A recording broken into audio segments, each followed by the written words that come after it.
I got a quick video for you guys. Good friend of mine, Jack, down in Indiana, sent me his Hamilton intra-matic 38 millimeter. And I didn't think I would like it as much as I do.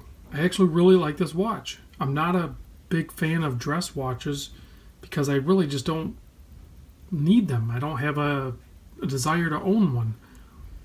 But this one, out of all the ones that I've tried, which isn't a whole lot, granted, but I've tried some Seiko and I've tried some Orient and nothing really higher end. But when I hold this one, I wear this one feels like a higher end watch. And, you know, with a price tag of around $550, it looks like on Amazon, I don't know, I get this feeling this is worth a lot more than that. But that's the price. It also, you know, has a butterfly clasp, which I'm not a big fan of either. And I know there's a lot of vintage style watches that fit this category in a 38 millimeter, you know, maybe even less money, and also have good quality feel to them and some heritage. But I'm not a fan of like used watches or older watches, vintage. And I think that's where this one seems really appealing to me because it has that vibe of an older watch, but it is brand new and it has modern movement. It has the ETA 2892 movement in it, which this is my first real exposure to this movement. And after doing a little bit of reading on it and experiencing it in this model, I'm a big fan of that 2892. It's kind of like I mean, there's more to it, obviously, if you get involved with the reading of movements and the different designs and what they really change from, you know, say the 2824 to the 2892 and all the other ones in between. But bottom line is, it seems like it's more refined. It has some changes done to it to make it more efficient, and in doing so, I think, you know, when you improve its efficiency, sometimes you improve its reliability and its accuracy, and I think that's what ETA has achieved with the 2892. And it's also thinner too. So a standard 2824 movement is around 4.6 millimeter thick. The 2892 is like 3.6. So that's why you'll see a lot of times in a thinner watch, to be able to get that, you'll see the 2892 movement in it. And that's what we have here. You have a really thin, actually let's check that real quick. I don't know. No, this one has a domed sapphire crystal. So it's like just under 10 millimeter, but some of that is the crystal. I mean, if you were to take the crystal part out of it, you're probably closer to like 7.5 millimeter if you didn't have that dome, which the dome is, I think, really well done. So, and then it is a 38 mil case. If I can find the, you know, right in there. The lug to lug on it is actually pretty short at 44.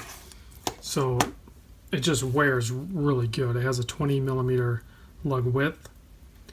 And then that dial, I don't know if you can pick it up in the light there in different angles, it has a nice dial done to it. I can't tell exactly, I don't know if you guys can tell, if, or maybe if somebody knows, if the dial actually curves down towards the edge or if that's an optical illusion because of the crystal. I'm not 100% sure on that. They excluded the seconds hand on this. And I know some people have, you know, said it's kind of strange that there's no seconds hand, but there's a date on it. And for a dress watch, I think a lot of people would think that they would rather have the seconds hand and maybe no date. I like the date. I think it's done really well. It doesn't upset the balance of the dial, in my opinion. It doesn't really mess it up too much. It's pretty simplistic still. And still has that vintage vibe to it. And I don't really miss the seconds hand, oddly enough. Bracelet is nicely done. It's not as flimsy. I don't know. When I first looked at it, I thought maybe it would be flimsy, but it's not. It has a nice smooth transition from link to link. There is some sharp edges on it, but you don't feel it when it's on wrist. So I'll throw it on my...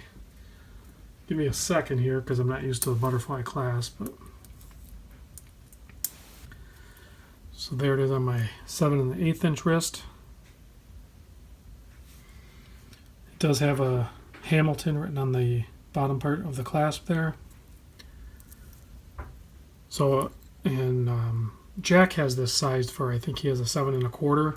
But I think if I'm going to wear a butterfly clasp, I would rather have it nice and loose like this.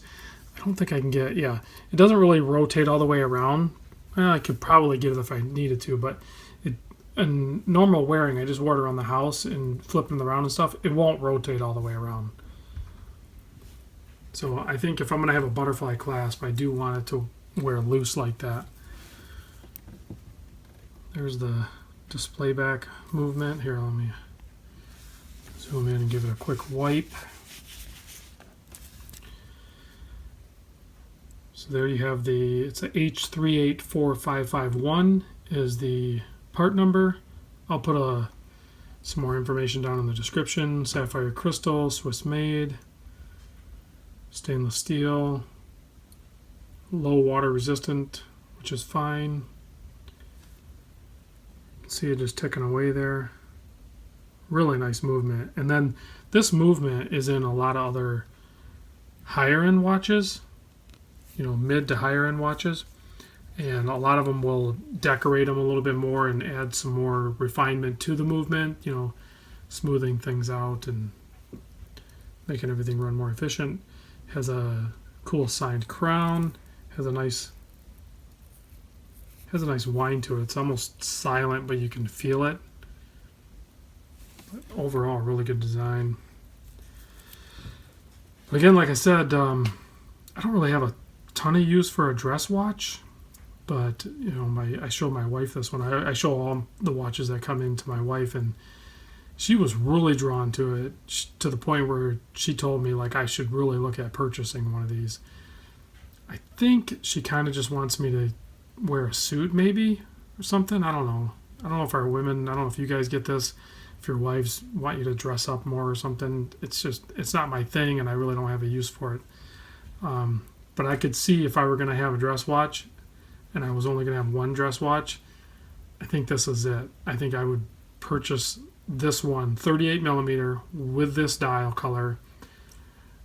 I like bracelets. I am a bracelet guy, but I could see putting this on some nice leather, some nice thin. Well, this one actually, you can even get it in the leather. And on Amazon, it's like the same price, $550 for the one on the leather or $550 for the one on the bracelet. Of course, I would buy it on the bracelet, and then I would source out a nice leather strap for it. And I think you got a killer combo. Let me know what you guys think. Also, let me know, because I'm just now starting to look at other watches with the 2892 movement. I'm very curious to find out other ones with it for affordable pricing. So if you know of the 2892 and some good affordable watches, let me know down in the comments. And also, what do you guys think as far as a dress watch? Would this be a solid choice, or is there one that maybe competes with this one? So I appreciate you guys' input in the comments. Thanks.